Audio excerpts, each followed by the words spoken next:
Hello again, everyone, and thanks so much for joining us for this Monday's edition of Alaska Weather. Moving on to the first graphic here. We've got a winter weather advisory out for St. Lawrence Island and the Bering Strait coast that is in effect tonight through Tuesday afternoon, and that's for snow and blowing snow, and looking for possibly 4 inches of snow to fall in those areas with winds gusting to 50 miles per hour, and that'll create blowing snow that could reduce visibilities to a half mile at times. And again, that's for tonight through Tuesday afternoon. Otherwise, no other watches, warnings, or advisories out around the state. Going on to satellite imagery, you can see more of a showery condition across the southeast coast today with rainfall amounts less than what they had been, and a band of mid and high level clouds you can see from the western Arctic coast extending southeastward across the Yukon River, and also some clouds there into the Cook Inlet area, south central Alaska, and up into Fairbanks, Northway, areas of light snow all through that area, the mid-upper Tanana Valley down into the Copper River Basin, but very light snow, not much reported at all during the day today.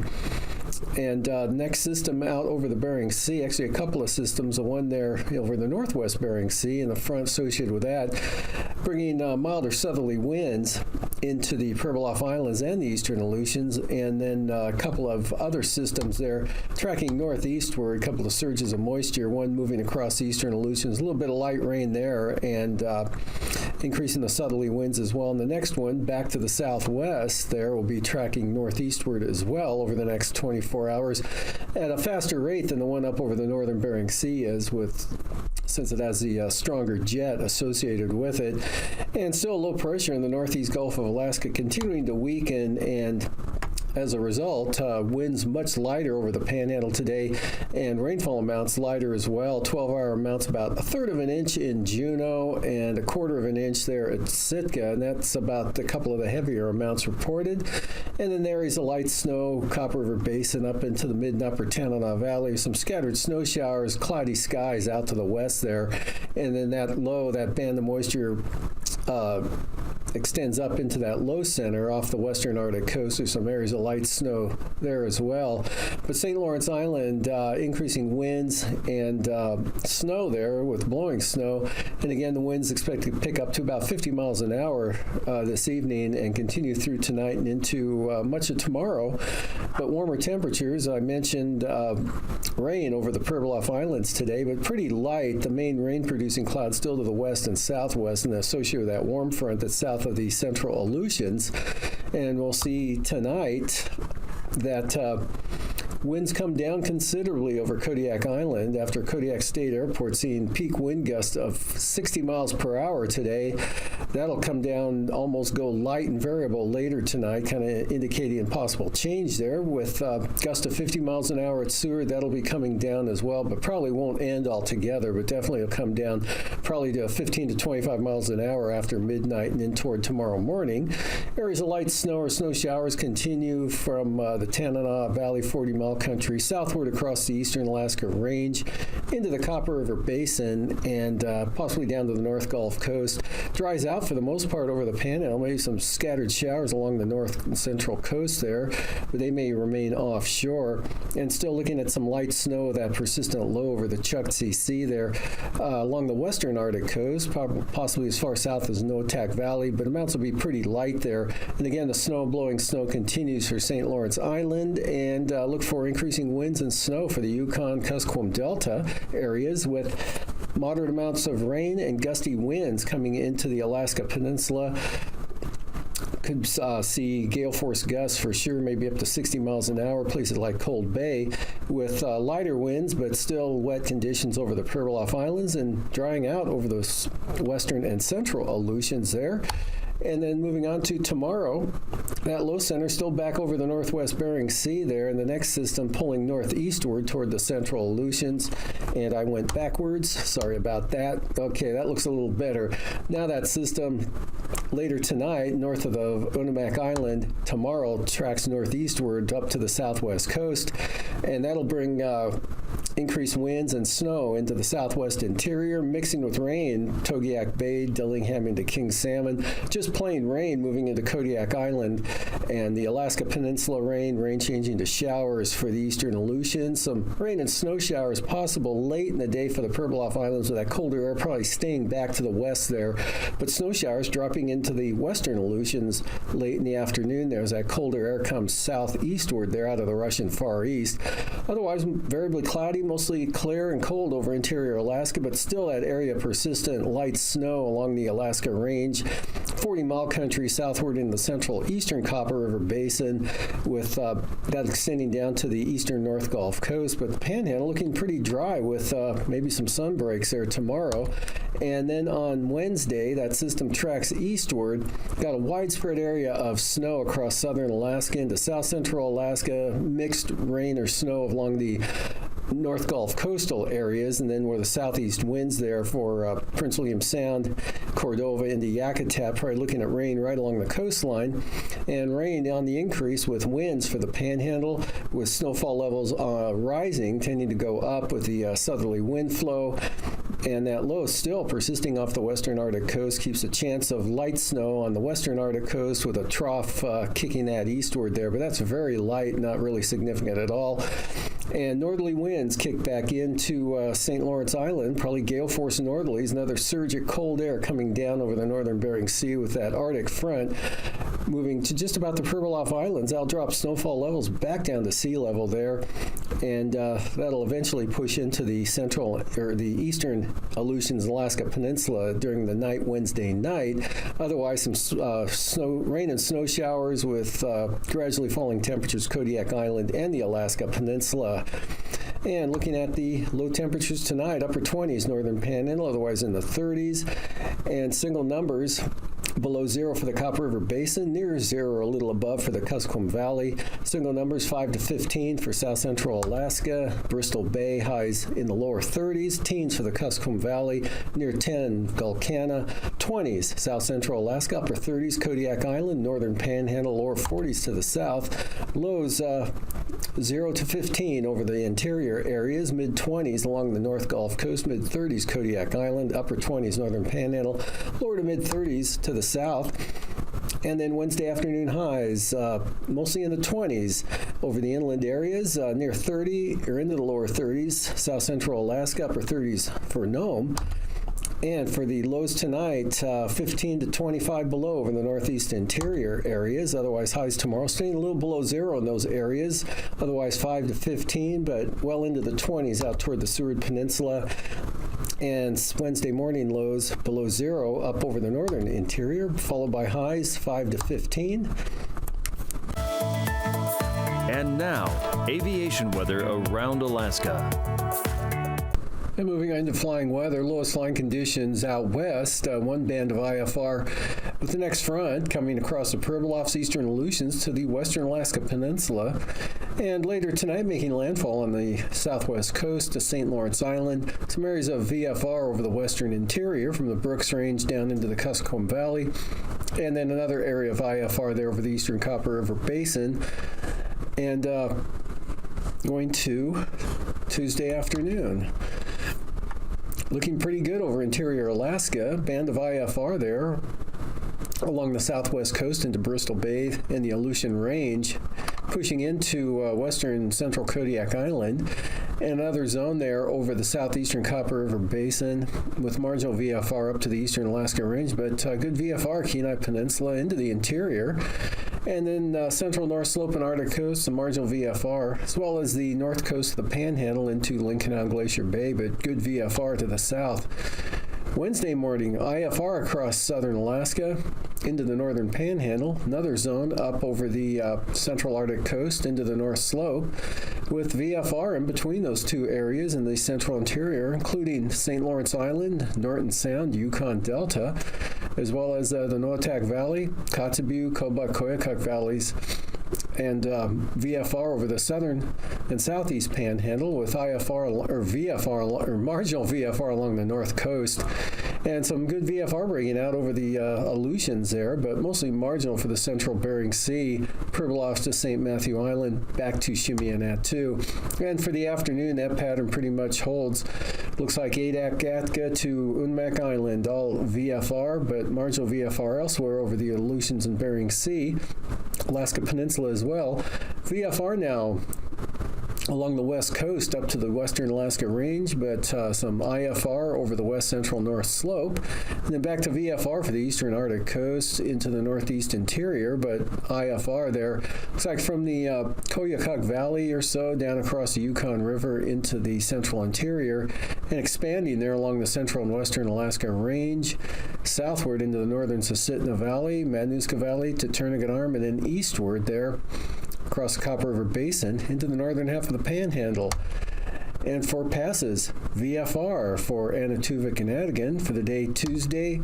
Looking good for the western Alaska Range as well. Lake Clark and Merrill, both forecasting VFR flying conditions through either entrance.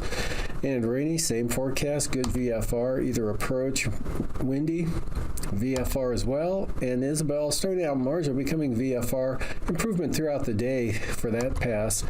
And Ventasta showing improvement, but from IFR to marginal VFR the way it looks at this point in time. And then down to Tanita, back into the VFR area, as well as Portage, VFR on either entrance, both west and east. Chilkoot and White, marginal. Freezing levels, quite a gradient there over the eastern Aleutians, 2,000 to 6,000 feet, and that extends into the Alaska Peninsula. At the surface, all the way up to St. Lawrence Island, down just near Nunivak Island, across southern Kodiak Island, hugging the North Gulf Coast, and then cutting through the Panhandle once again. And for icing, areas of light to isolated moderate icing for the northern Panhandle, eastern North Gulf Coast, up across the Copper River Basin into the 40-mile country, possibly as far north as the Yukon River. And then another band elongating eastward there across Kodiak Island, and then extending all along the southwest coast and interior Bristol Bay. And mostly north of the Aleutians now, and pulling northeast of the Pribilof Islands. Looking at the jet stream, good southwest or westerly flow, about 170 to 185 knots there across the southeast Bering and into the Aleutians to the Alaska Peninsula, and then it takes a dive southeastward, well west of the Panhandle. Lighter winds aloft, 33,000 feet, up to the north over the interior, and at 9,000 feet, southwest 50 knots across the Aleutian Range to Sitkinak Island. Otherwise, southeast 35 knots there along the lower Yukon River and Delta. Much lighter winds over the interior, eastward to the Panhandle and the Gulf of Alaska. 3,000 feet, 65-knot winds with that low tracking into Bristol Bay out of the southeast. And taking a look at turbulence, look for considerable moderate chop there for Bristol Bay. Moving into Kodiak Island, the Alaska Peninsula, eastern Aleutians, lower Yukon River, and St. Lawrence Island. And after the break, I'll be back with a look at the marine forecast.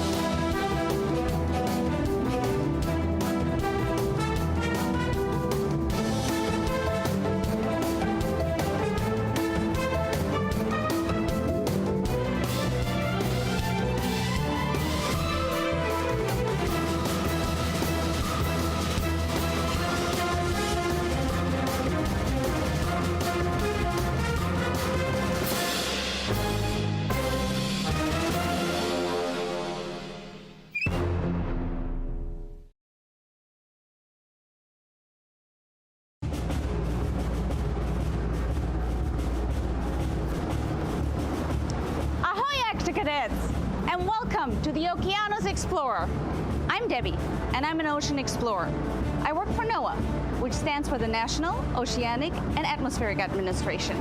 Together with many other people, I work on this ship, and we explore the deep sea. How do we do that? Let's go find out. Octonauts, let's do this. Yow! The pressure in the ocean is so great, humans can't go there, so we send a special robot. Octocadets, meet Deep Discoverer, our special robot for ocean exploration. And this is Chris. He works with Deep Discoverer. Hi, Chris. Hey, Debbie. Can you tell us about what Deep Discoverer does? Sure. So this is Deep Discover, and today we're going to take Deep Discover up to 4 miles down to the ocean floor so you can see what Deep Discoverer sees. And how do we do that? We do that by using these powerful cameras and powerful lights. That's neat. And what is that? And this is our manipulator arm, and we use this arm to take biological and geological samples that we store up front in these boxes, and so that we can bring them to the surface so scientists can analyze them. Wow, isn't that cool, Octocadets? Wow! Now that we know more about the special robot that explores the seafloor, let's find out more about the ship. Octocadets, let's do this. Now let's find out what we do with D2's video. Come along. This is the control room. A lot of things about D2 happen in here. Behind me, you see the pilots. They steer D2 on the seafloor. And over here, we have scientists. Hi, Steve and Stacy. Hi, this is Steve and I'm Stacy and we are marine biologists. Can you tell us about the work you do here? We actually look at the videos collected by the robots and we try to identify organisms along with other scientists on the shore. What are you looking at right now? We're actually looking at a sea star. That's so awesome, thank you. Now let's look at how we make maps of the seafloor. Excellent, Quasi. A good map helps you to get to places you've never been. We also have a scientist on board who makes maps of the seafloor. Hi, Derek. Hi, Debbie. Can you tell us about your work? Sure. My job on the ship is to make maps of the ocean floor. We do this by sending sound from the bottom of the ship. It echoes off the seafloor and comes back to the ship. And then from that, we can make maps like this. So this is what it would look like if you were able to drain the water out of the ocean and actually see what the landscape looked like down there. We use these maps to give the vehicles a place to dive, and they explore further, just like octonauts do. Status report, Dashi. We're right on course, Captain. So earlier we learned that D2 picks things up from the seafloor with his manipulator arm. Let's find out what we do with those samples. This is the wet lab, and Megan spends a lot of time here. Megan, can you tell us about your work? I am the sample data manager, so when the ROV comes up, we go out and we collect the samples from the ROV and we bring them in here. And we try to record as much information about them as possible, everything from the details about what they look like to the environment conditions where they were found. How cold was it, for example? Then we come in and we take imagery using this microscope, and we take pictures using this camera as well.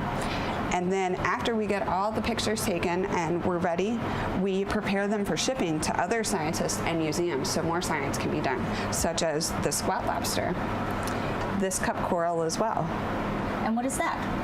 This is a piece of coral, or several pieces of coral, that we think might actually be a new species. So we are going to send it out for a comparison to existing species to see if we discovered something new.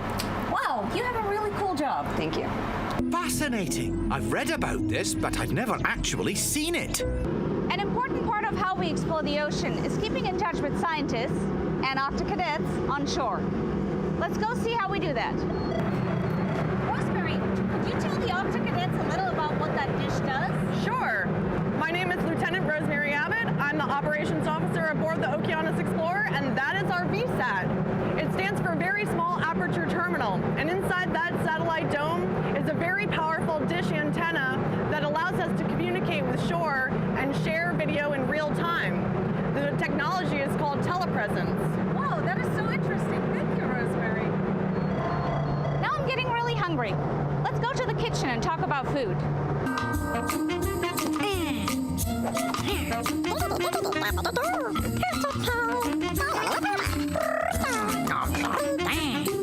This is the ship's kitchen, also known as the galley. And this is Michael. Hi, Michael. Hi, Debbie. Michael is the chief steward on this ship, and he keeps 49 people fed for 3 weeks at a time. Michael, how do you do that? With a lot of care and with the help of 3 crew members. I have myself, the chief steward, a chief cook, and a second cook. And we just do it with a lot of love and care and make sure that everybody's happy and well fed. We use up to 150 dozen eggs per trip, up to 100 gallons of milk, a lot of veggies and fruits, a lot of snacks. Everybody's very pleased with what we usually put out. We also make sure that we do it in a loving way, in a sanitary way, in a safe way that keeps everybody from getting any tummy aches.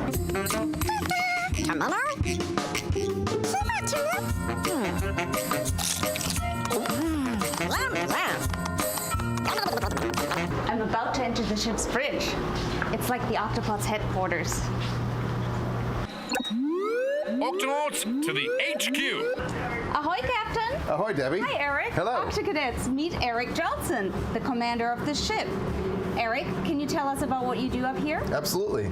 Hello, Octocadets. My name's Eric Johnson. I'm an Corps officer, and I'm the captain of the Okeanos Explorer. Welcome to my office. This is where we drive the ship. This is where we control the operations. We run the propellers that are underneath us in the back to the wheel up here at the front, which is where we steer. It's a pretty cool job. It's very exciting, and it's pretty beautiful around here as well.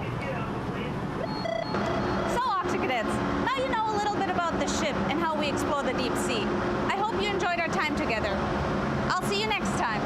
Debbie, safety first.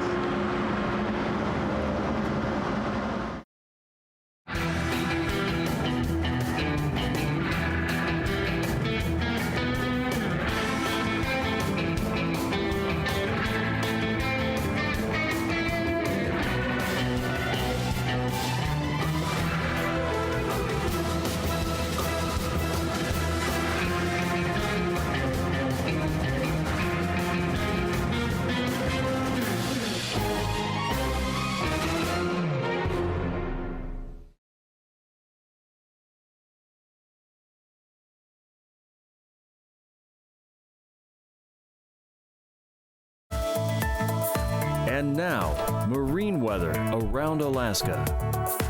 Moving on to coastal water forecasts on the south coast of the Panhandle, east winds on Tuesday 15 knots. And for the north coast, east to southeast winds 20 to 25 knots. Lynn Canal, Glacier Bay, northern inner channels, winds will be north at 25 knots. Stevens Passage, 15 knots from the north. And Clarence Strait, north winds 20 knots, sea 7 feet. And for the day on Wednesday, central and southern inner channels, southeast winds 20 knots, seas 4 feet. Lynn Canal, Glacier Bay, southeast winds 15 knots. And then small craft advisories for the entire coast. Pre-uniform wind direction, speed, and wave heights out there on Wednesday. All from the south at 30 knots with seas right around 10 feet. Prince William Sound, north winds 15 knots Tuesday. Same thing for the North Gulf Coast. Winds out of the north at 15 knots, seas 5 feet. Northern Cook Inlet, north winds 15 knots. Southern Cook Inlet, northeast at 20. Kamishak Bay, north winds 20 knots. And the Barren Islands, northwest winds 20 knots. And for Wednesday, small craft advisories for Southern Cook Inlet and Kamishak Bay, west winds 25 knots. West at 20 for Northern Cook Inlet. And small craft advisories, Prince William Sound, south winds 25 knots, seas up to 6 feet. Gale warnings for the eastern North Gulf Coast for southwest winds at 35 knots. Western North Gulf Coast and the Barren Islands, winds will be out of the west at 30 knots. Kodiak Island, west winds 25 knots, seas 6 feet for the day Tuesday. Gale warnings for Bristol Bay, east winds 35 knots, seas 7 feet. Small craft advisories for the Alaska Peninsula, a stiff southeast wind at 30 knots. And for Wednesday, swing those winds around to the west-northwest for the peninsula at 25 to 30 knots. West winds 25 knots for Bristol Bay, Shelikof Strait, west winds 30 knots for Kodiak Island. For the eastern Aleutians Tuesday, northwest winds 20 to 25 knots with 8 to 10 foot seas. Northwest 25 also for the central and western Aleutians with seas running 9 to 13 feet. And for the day Wednesday, western Aleutians, northwest winds 25 knots. Central Aleutians about the same. North-northwest winds 25 knots. And the eastern Aleutians, west to north winds at 25 knots with seas 9 to 11 feet. Gale warnings for the southwest coast tomorrow. Strongest winds will be along the Kuskokwim Delta coast, south of Nunivak Island. East winds 40 knots there. Southeast 35 knots, Yukon Delta coast. Back to 40 knots out of the east for St. Lawrence Island with 16-foot seas. And St. Matthew Island, gale warnings. Southeast winds 35 knots. Southwest 25 for the Pribilofs. And for Wednesday, St. Paul and St. George Islands.